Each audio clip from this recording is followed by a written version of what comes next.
Sziasztok, üdvözlök mindenkit a mai videónkban. Ma egy újabb terméket fogok nektek bemutatni. Ezen belül egy hajvágógépet fogunk kicsomagolni. És meg is mondom, hogy melyik ez a gép. Nem más, mint az Endis-nek az egyik gépe. Ez konkrétan hajvágógép, nem kontúrgép. És őt fogjuk ma kicsomagolni, illetve hogy megéri-e megvenni.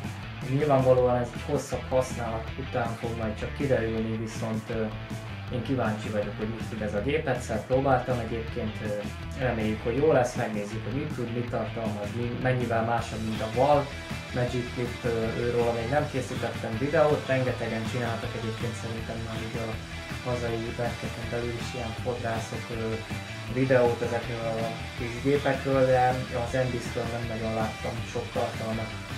De lehet, hogy a Magic Clipről is lesz majd egy rövidebb bemutató. Egyébként, hogyha nem követnél Instagramon, most tedd meg, kövess be a Instámon, ide kiírom Merse Health, ezen készítem a sérókat, és a Kukac Merse katonán pedig a személyes profilomat találjátok, kövessetek be! Kíváncsi vagyok, úgyhogy csapjunk is bele! Itt a csomag. Ez gyors volt, le is szedtem róla a csomagolást, most akkor itt lenne a mi kis gépünk, úgyhogy most ki is fogunk nyitni itt az asztalon, úgyhogy megnézzük. Ahogy megnyomódott a csomagolás elég rendesen. Jó, oké.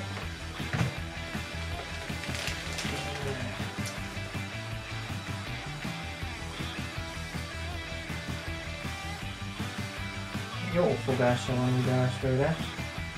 Azt így, hogy csak akkor kapcsoljuk fel, teljesen fel van töltve a tapsia. Már eleve olajozott pengével érkezik egy ilyen tokba. Nem tudom, hogy látszik-e. Így néz ki. Sugárszpult akartam, de ez valahogy letisztultabbnak bizonyult egy kicsit. Úgyhogy maradt ez. És akkor itt van a fej hozzá, illetve mindenféle szabványi töltőt kapunk mellé. Nekünk nyilvánvalóan csak a magyar szabványos, EU-s szabványos pontosabban kell. Úgyhogy összerakjuk a töltőt kapásból akkor. Fókuszt rakok ide. Nektek. És egy ilyen kis aranyos töltőfeje van, nem egy túl nagy, nehéz cucc, amit így az asztalnál tudnátok elrejteni. Erre is figyelt az Endis, hogy kultúrált legyen a kinézete a töltőnek. És akkor ha benyomjuk ezt a push gombot, akkor be is tudjuk nyilvánvalóan ezt nyomni, tolni. Nyilvánvalóan ugye mondtam, hogy akkumulátoros, lítium-ionnal működik, és nem kell állandóan töltőn dobjon nyilvánvalóan. Kapunk hozzá olajzót, de ezt érdemes beszerezni utólag nagyobb mennyiségben. A géphez a clippers.hu-n például találtok. Mindenféle géphez, ezt csak úgy megsugom nektek. Itt a kis kefe. És nézzük, milyen fejek vannak.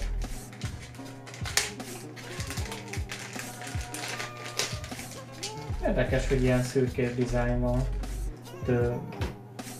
Nem azt a feketét erőltetik. Úgy érzem, hogy ilyen gumis, tehát ilyen rugalmas műanyagból készültek a fejek. Nagyon figyeltek arra, hogy ne törje a fejet szerintem. Még véletlenül sem, amikor ugye tologatjuk a felületen. Ugye sokaknak kibőrösödik a feje, hogyha erősebben dolgozik rajta egy barbell, és jellegzetes, hogy a férfiak kicsit van, hogy agresszívabban vágják a hajat, mint a nők, és hát gondolom erre is ügyeltek, hogy ne legyen olyan vad. Kapunk 1,5-ös a legkisebb fej, az, ami nagyon ritka és tök jó szerintem, mert nem minden géphez adnak. Kapjuk aztán a 3-ast, ami szintén nagyon kellendő fej, ezek az alapjai. Van 4,5-ös is, ami szintén ritka fej, és kapunk 2,4-es fejet, ami a 3-as elé megy még. Azt a rohadt. Na, ilyen fejhez még nem is volt szerencsém, de ennek nagyon örülök, mert ez érdekes.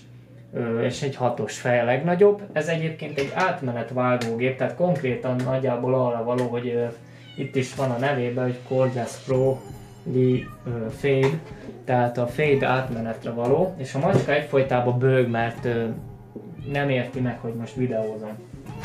Szerintem a csomagolás nem igénytelen, a termék könnyű, mint a franc.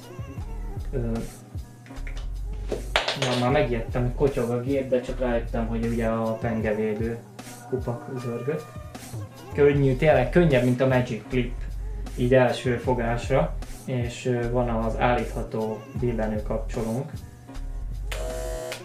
Ja, elindul. Hát nem szeretné azt így, hogy ne kapcsoljuk be úgy, de azt a rohadt, de jól jár. Ez komolyan mondom, egy élménye, hogy elindul. Sokkal olyan lágyabbnak tűnik, vagy olyan, nem is tudom, kiegyensúlyozottabb ugye a motor mozgása. Ennyit tudok elmondani a videóról, majd lesz egy vélemény talán róla, hogy milyen lett, hogy vált be. Én sem tudok többet mondani erről a gépről, majd én is ki kell, hogy próbáljam, hogy milyen pontosan. Viszont ezek a fejekre már marhára kíváncsi vagyok, hogy működnek. Úgyhogy mielőbb le is fogom tesztelni. És akkor majd talán jelentkezem egy következő videóval, ahol bemutatom, hogy mit is tud ez a gép, illetve hogy vettem még másféle gépeket is, mert lehetséges, hogy ugye még készítek majd ilyen videókat, hogyha érdekel ez valamit, van-e ilyen fodrász réteg itt a YouTube-on. Úgyhogy köszönöm szépen a figyelmeteket, a legközelebbi adásban találkozunk, addig is vigyázzatok magatokra, ha fodrászok vagytok, vágjatok szuper hajakat, ha pedig csak szimplán érdeklődtök, akkor örülök, hogy megnéztétek, sziasztok!